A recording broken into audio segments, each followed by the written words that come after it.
Thinking of playing Boots and Saddles from the Assault game series.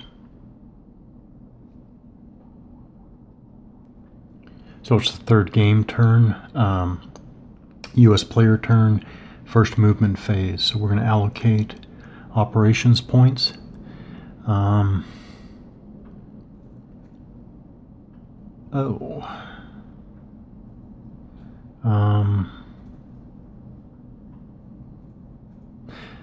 Yeah. Okay.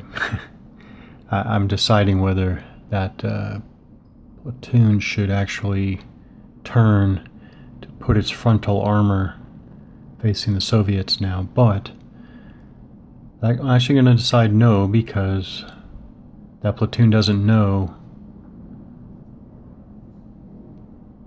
if the Soviets are going to flank again. Okay. So what they want to do now is they're in position, and they're all in combat formation. They're all in combat formation because they're facing hex corners, right?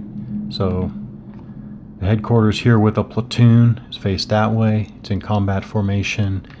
This platoon is faced that way. It's in combat formation, and this platoon's faced that way in combat formation. Basically, it's a hedgehog or all-around defense here. And so they're in combat formation, so now they want to go into cover. The headquarters can order itself and the platoon with it. It has visual contact with this platoon in order to go into cover, and has visual contact to this platoon. Even though the platoon's in the woods there, it's still adjacent. Headquarters unit there is in the open, so we've allocated our operations points. All right, so for the fire phase has 5 basic steps in order: declare missile fire, attempt to spot units firing missiles, resolve all fires, and that's simultaneous, check morale, and then attempt to spot firing units. Not using missiles here. Not using morale for the scenario, and we're not using spotting either. So really we just have resolve all fires simultaneous. There we go. Let me explain something real quick, because I did this before. I tried to practice some spotting. So again, the woods are faint, but this is a row of woods here. Oops. I think they're in. Oh, now I can't remember. Oh, ew. I can't remember. All right. I'll leave them in movement formation. Maybe they were in combat formation. Oops. I guess that's something to watch. So first of all, for these units back here, actually, when I tried to use, when I tried to use the line of sight graph, which I do, in fact, think is a great idea. Well, not that the graph itself is a great idea, but going through the trouble of doing this with some accuracy is a good idea. But okay, so trying to use the line of sight graph, what I got is that these units, or I use this unit as an example. So these units cannot see these units, even the units back here over the woods there. Line of sight is just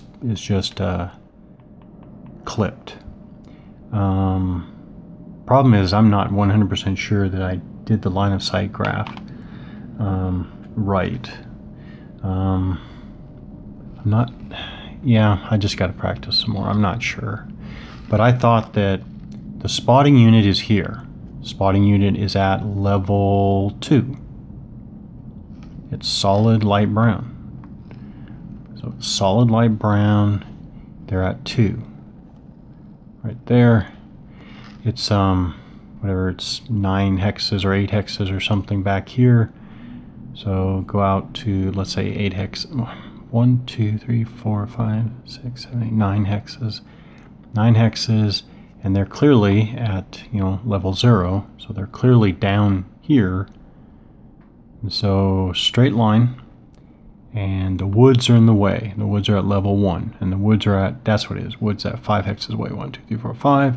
So 5 hexes away up to a level of 1 is the woods. And so when the line is drawn here, the other day when I was practicing, I thought it was clipped, but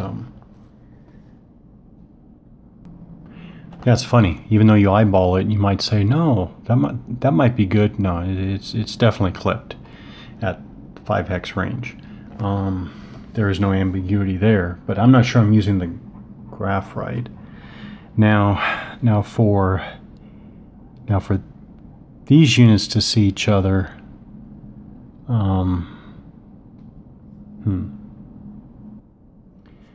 okay. I still think this is important. I mean, I got it. New games, simplify it, but still, these guys are clearly at level 2, and these guys are clearly at level 0.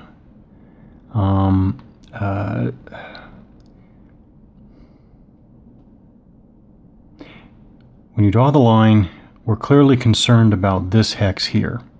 What is the elevation of that hex there? And this is where, again, I can't think of another game that I've run across that does this, but in this hex, the green part is 0, and this part is 1, not 2. So even though they're at 2, this is 1. So this is why I think that it's good, because the elevation is falling away quickly and steeply. It's going 1, 0, and then, yeah, so when the Americans are here looking down here, the slope in front of them is here. And so the line of sight clearly goes right over when you use a straight edge there. And it makes sense that this elevation is falling away steeply in front of them relative to this distance of flat terrain at the same elevation as the Soviets that they're trying to observe. So I think that there's visibility there, line of sight. So I still want to go through combat step by step here. Point out some things. So the really interesting thing is that even though this is direct fire, and direct fire, the fire phase is simultaneous, the Soviets are in march formation, and so they are not firing during this phase. Only units in combat formation may fire. So let me set these aside now. I don't see why the headquarters couldn't combat, but I'm not going to use the headquarters to combat in this case. So I'm just going to have the M1 platoon there, 3rd Platoon Delta Company, in cover, in combat formation, fire. So which units may fire? Range. Just going to go ahead and use APDU. So they are effective out 14 hexes. Clearly at 1, 2, 3, 4, 5 hexes. So it's 619. 6 to hit, 19 penetration. Line of sight, we already talked about line of sight. By the way, when we get to, and we are not playing with spotting at all. We are playing with line of sight, but not spotting. Very, very interesting. I mean, I really, really like this. This is, for this scale and scope game, I don't know, it's just right. There are auto spot ranges. The normal auto spot range, what do I mean by that? I guess not considering, I don't know, smoke, night, or whatever, but normal spotting, under normal spotting, there are auto spot ranges, and the Soviets there are in woods, and they are not in cover. And so they are actually auto-spotted within 6 hexes. So actually the Americans are kind of just inside the auto spot range. But if the Soviets were in cover and in woods, the auto spot range is only 2. So actually, I did a really rough, I should not be mixing in later game information, but it's that interesting. So a real quick off the top of my head calculation tells me that I believe the Americans have to roll 4 or less, so 40% chance of spotting the Soviets in cover in the woods.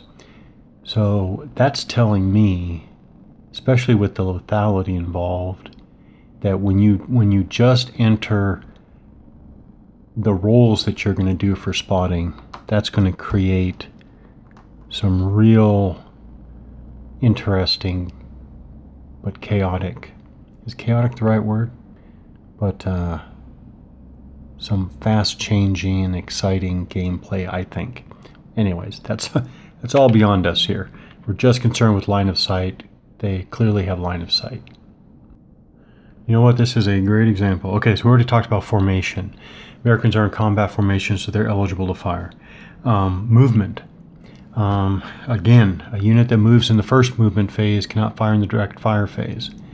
So the question is, I mean, the Americans moved into cover in the first movement phase. So I need to verify, is going into cover counting as movement, in which case the Americans, in fact, are not eligible to fire here.